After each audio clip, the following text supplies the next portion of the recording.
Hey boys and girls, welcome to Art Recycled with Mrs. Hellemeyer. Today we are going to do a STEM lesson, which is science, technology, engineering, and math.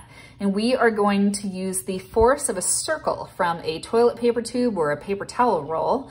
We're going to cut it into sections and use that force, that spring that you have here, to build a sculpture. Now what you're going to need is you're going to need a scissors, you're going to need Elmer's school glue, wax paper or parchment paper if you're using school glue, or you don't need that wax or parchment paper if you are choosing to use a low temperature hot glue gun. The hot glue gun, boys and girls, will make this project go faster, but this is all totally doable with Elmer's school glue. And so I'm gonna show you today how to use it with this. All right, boys and girls, to build these cool three-dimensional sculptures today, we are gonna use, like I said, the force of a circle.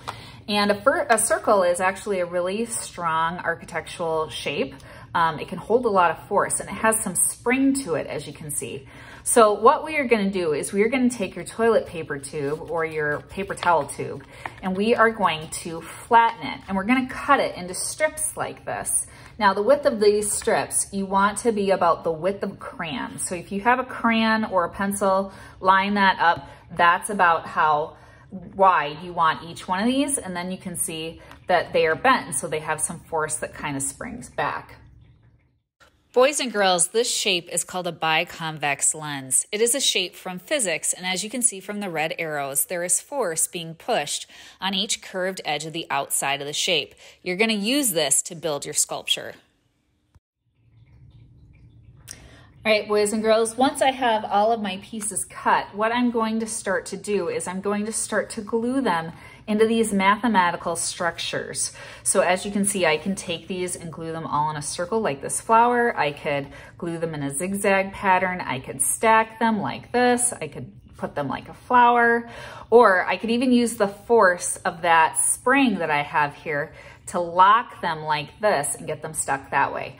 Now, because I'm gonna use Elmer's glue to do this, I'm gonna lay out a piece of parchment paper on the table first. You're gonna see me cut a whole bunch of these strips, and then you're gonna see me glue them together into these different forms. And then I'm gonna let them dry for about a half an hour to an hour before I start to build with them.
Boys and girls, I know that time-lapse video was at a little bit of a different angle to see what I was gluing, but here you go. Here's a side angle of the sculpture that I made, and as you can see, these pieces fit really well with each other, and again, using the force of that biconvex lens to fit pieces together. So I hope you have fun, be creative. If you like these videos, subscribe to Art Recycled, and I'll see you next time. Bye.